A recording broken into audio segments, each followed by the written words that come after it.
But it was my country which sent me to India. My country, good or bad, I loved my country and I still do. I may not like the system which was imposed on my country. My people sent me to India to be friendly to Indians, and I was friendly to little Indians like these boys, indecently exposing themselves, which is typical in tropical country. I was trying to be friendly to not so old Indians like this girl on the left.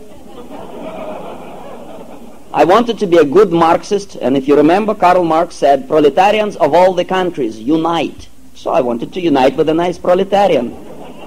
This is the time when I realized first time on my own practical experience that it is not America which is a racist nation. It is my system which is a racist system. I wish I could explain it to Martin Luther King or Jesse Jackson. By Soviet law, Soviet citizen, Soviet bureaucrat like myself, is not allowed to marry a foreign girl, especially if she's of different or inferior, quote-unquote, racial origin. Many of your beautiful liberals, most of your intellectuals and mass media never explain to you people this very simple fact, that racism exists in its pure form only in USSR. It is governmentally encouraged racism. I don't, of course, dispute that there are some bigots in your country who are pathologically unable to shake hands with blacks or red hair or whoever, or yellow or greens. But it doesn't mean that your nation is racist. You are the most harmonious country in the world. I know it.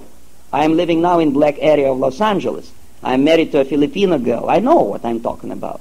By Soviet law, unwritten law, which is an instruction for every Soviet citizen who travels outside, a Soviet citizen is not allowed to marry a foreign girl, period.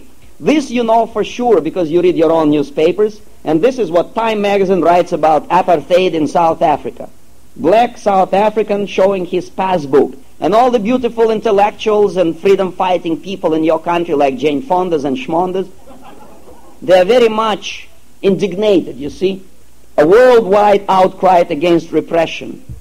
In front of South African embassy, there is a demonstration every day. Why? Because your beautiful intellectuals don't like apartheid. This African brother is showing his passbook, which it indicates his nationality, his picture, his race and color, and the rubber stamp by the police or by the government of South Africa, which prescribes him where he is supposed to live. For some strange reason, not a single beautiful intellectual of your country wants to see my passport. And it shows here my nationality. If you can read Russian, it says here, Ruski. Right here. And it has my picture. And it has a police rubber stamp which prescribes me where I'm supposed to live, reside. It is called propiska in Russian language. Police registration of residence. Fortunately, I'm registered as Russian. But if I were born a Jew from a small place like Zhmerinka, I have no business to live in Moscow, Leningrad, or Kiev. And it's commonly known fact in my country. Soviet citizen is not free to move even from one apartment to another, least of all to marry a foreign girl. And I was always crazy about foreign girls. I wanted to marry an Oriental girl. It is very simple, not only because I'm a racist in the eyes of people like Jesse Jackson, but because I spent my childhood in Oriental part of USSR, in Uzbekistan and in Kazakhstan. My father was fighting in the front line. My mother was working in a factory. And my first adopted mother was an Oriental girl with dark skin and slanted eyes. That's where I learned first thing about love, tenderness. That was the lady which changed my diapers and wiped my nose. And for the rest of my life, as every normal human being does, I was looking for the same lady. I didn't want to marry a fat, white Russian girl. I wanted to marry a nice, Oriental, slender, dark girl. I could not do it because Communist Party has control and monopoly on my genes and chromosomes. And I had to marry this nice Russian girl in the middle. I couldn't stand her. But this is the will of the superiors. And it is very regular arrangement in USSR.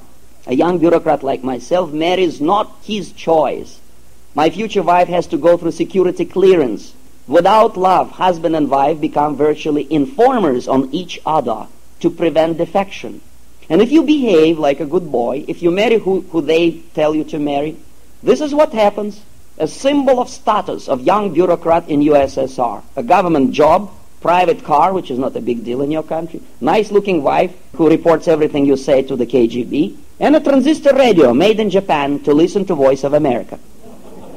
And again, if you behave, if you do what they tell you to do, you are promoted. You can see me on the right as a press officer of the USSR embassy translating a speech by a Soviet boss on the occasion of commissioning of this oil refinery in India. When the job was done, back I was in Moscow working for the Novosti Press Agency. This is the headquarters of Novosti in Pushkin Square in Moscow. Part of my job was to manipulate students of Patrice Lumumba Friendship University. This is a group of students, myself in the middle, visiting Kremlin. They don't look like students, and basically they were not.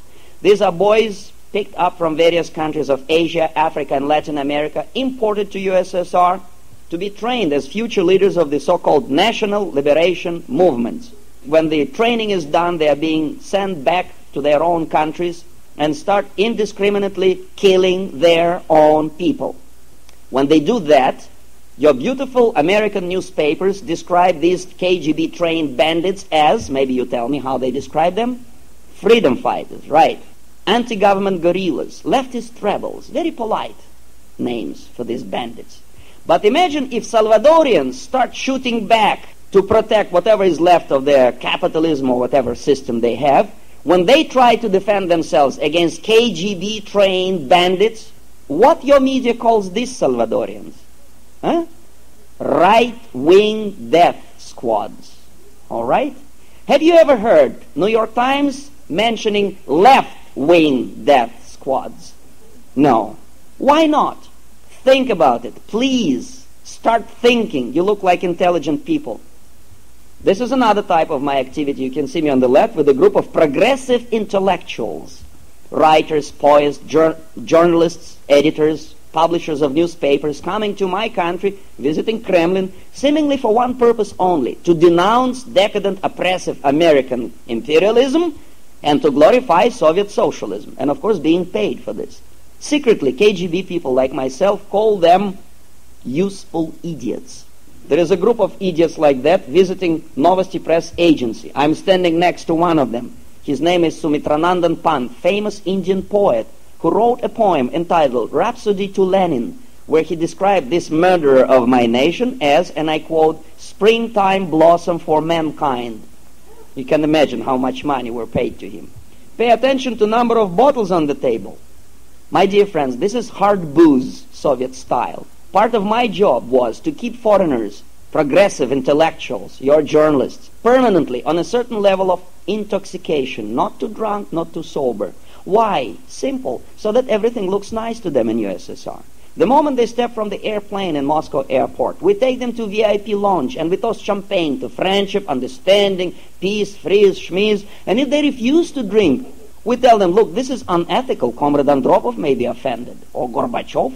It's a tradition in my country to drink. And poor idiots start boozing. 2, 3, 4, 5 days, 10 days. And then suddenly we stop. And if any one of you will ever try to drink for 5 days and then stop, you know what will happen next morning? What will happen next morning? I'll tell you what will happen. You'll be sick next morning. You'll have hangover. You may feel uneasy and guilty trying to remember what you were talking about yesterday and with whom you slept last night. This is the time which, according to KGB experts, when human psychology and mentality is the most flexible. Not only alcohol does it, drugs do too, many other things, but alcohol is the most innocent thing. In USA, it is not a big problem. You cross the street, buy yourself 6-pack of cold beer and refresh your memory. In my country, I control these idiots. I take them to a motel and there is not a drop of alcohol miles around, and they are dying for a drink. This is the time when we get them involved in all sorts of KGB propaganda operations, such as making statement in the interests of Soviet policy, signing joint communique, or if they are politicians, signing SALT agreement, Helsinki Accord, preferential trade treaty, anything at all. Believe me, not only journalists are doing that. If you remember Pierre Elliott Trudeau, Prime Minister of Canada, in Havana in 1975, when in front of thousands of Cubans he shouted, "Viva Presidente Castro!"